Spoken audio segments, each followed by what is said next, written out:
This is review C, numbers 1 through 10. On number 1, we need to antidifferentiate first, so 2t cubed over 3 minus 5t. And we're evaluating from 3 to x. So now we plug in the x value first, then subtract and plug in the 3. So that'll be 2x cubed over 3 minus 5x minus, don't forget your parentheses here, plug in the 3. 3 cubed is 27, divided by 3 is 9, times 2 is 18. Minus 5 times 3 is 15. Okay, and now combine like terms. So we have 2x cubed over 3 minus 5x minus 3. Okay, on number 2, what is the slope of the line tangent to the graph of y at the point where x is 2? So remember, slope of the tangent line is y prime. So that'll be 1 divided by 4x times 4. So remember, the derivative of ln u is 1 over u du dx. And we're looking at the point where x is 2. So these 4's cancel. We have 1 over x. If x is 2, it's 1 over 2. Okay, on number 3, if f of x is equal to all of this, then f prime of 2 is equal to. So we just have to differentiate. So that's negative 4x to the negative 3 plus 2 times a half is 1. 2 minus 1 is 1, so just x. And then plus 0. So now we need to plug in 2. Okay, so 2 to the negative 3 is 1 divided by 2 cubed, or 1 over 8. So we have negative 4/8 plus 2. So that's negative 1/2 plus 2, which leaves us with 3/2, or 1 1/2. Okay, number 4. We have the integral of dx over 3x plus 2. This is going to require u substitution. Let u equal 3x plus 2. du will be 3 dx. Divide by the 3. Okay, now remember to find u of 2 and u of 1. Okay, u of 2 would be 6 plus 2, which is 8. u of 1 would be 3 plus 2, which is 5. So our new integral in terms of u is 1/3 the integral from 5 to 8 of 1 over u du. And we know that the antiderivative of 1 over u is ln u, so this is 1/3 ln absolute value of u from 5 to 8. So we have 1/3 ln 8 minus 1/3 ln 5. And we could combine this a little bit. Take this 1/3 and make it an exponent. Take this 1/3, make it an exponent. The minus becomes division. So we have ln 8 to the 1/3, or the cube root of 8, which is 2. So that's ln 2 divided by the cube root of 5. Okay.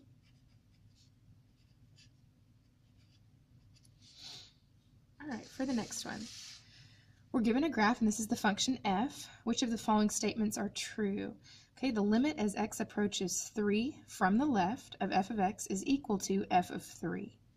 Okay, so as x approaches 3 from the left, the limit is 1. F of 3 is 1, so this is true.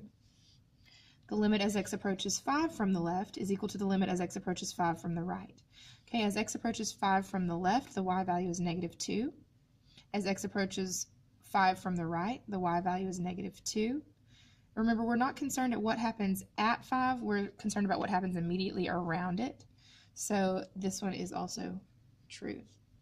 Okay, the limit as x approaches 5 of f of x is f of 5. Well, the limit is negative 2. F of 5 is actually negative 3, so this is false. So 1 and 2. Okay, let's flip it over and look at number 6. The derivative of cosine cubed x squared. Okay, I would rewrite this as cosine x squared cubed so that you can see the outside, the middle, and the inside. This is going to require the chain rule. Okay. So the derivative of the outside would be 3 times u squared, so cosine x squared squared, which I'm going to put in the middle again, times the derivative of the middle, so the derivative of cosine x squared. The derivative of cosine is negative sine. Keep the x squared the same. And now multiply by the derivative of the inside, which is 2x. Okay, so for my final answer, 2 times negative 1 times 3 is negative 6. And I would put cosine squared x squared sine x squared. Okay, so remember to differentiate every single piece, the outside, the middle, and the inside. Okay, the limit as x approaches infinity of x cubed over e to the 3x is. Okay, so because x is part of the exponent, the bottom is going to be growing faster than the top. So the bottom is higher than the top. So this would be a low over high situation. Remember, low over high means the horizontal asymptote is y equals 0, which is the same thing as the end behavior. Y equals 0. Okay, the limit is 0. Okay, again, limits as x approaches infinity, you think about horizontal asymptotes. Low over high, y equals 0. High over low, none. Same over same, coefficient over coefficient. Okay, number 8, using the substitution given, this integral is equal to. Okay, so if u is cosine 2x, du would be negative sine 2x times 2 because of the chain rule. Okay, so I would go ahead and divide by that negative 2, so you'd have negative 1/2.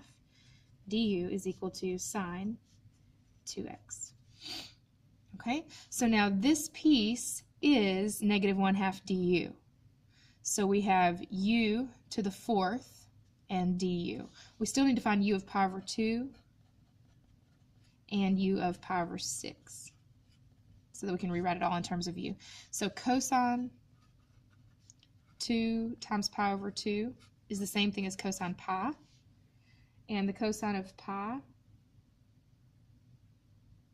let's see, cosine of pi is 1. Sorry, negative 1.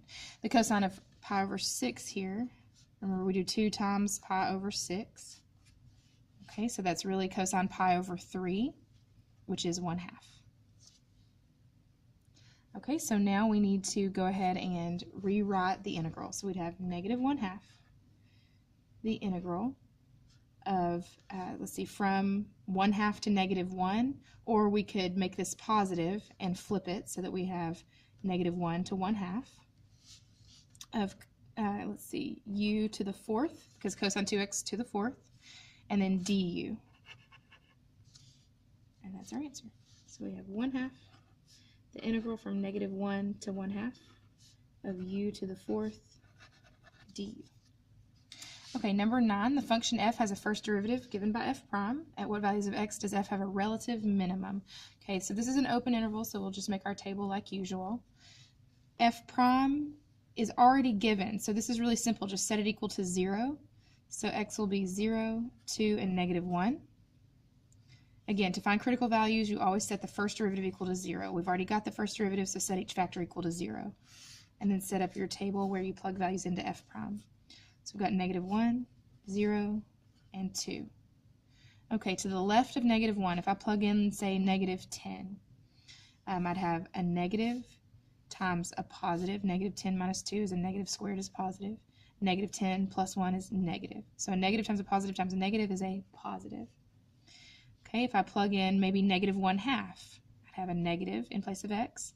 Negative 1/2 minus 2 squared is positive. Negative 1/2 plus 1 is positive, so I'd get negative. If I plug in maybe 1, I'd have positive, positive, positive. If I plug in, say, 3, I'd have positive, positive, positive, which is positive. Okay, so the original function is increasing, and then it's decreasing, and then it's increasing, and it's increasing again. So something like this, increasing, decreasing, increasing, still increasing. Okay. At what values does f have a relative minimum? So a minimum, we know, goes from decreasing to increasing, so negative to positive, which occurs at 0. Okay. Last one, let f be the function defined below. We want to know for what value of b is f continuous at x equals 1. Okay, what we know here is that this factors to x minus 5, x minus 1, and x minus 1 would cancel, which means there's a hole in the graph at x equals 1. Okay, remember that when you cancel out factors, if you set it equal to 0, that gives you the hole in the graph. So at x equals 1, there's a hole. Well, we want to fill in that hole with b. But because b is also in the denominator of this fraction, it's not going to be possible. So there is no solution. or let's say no possible value of b.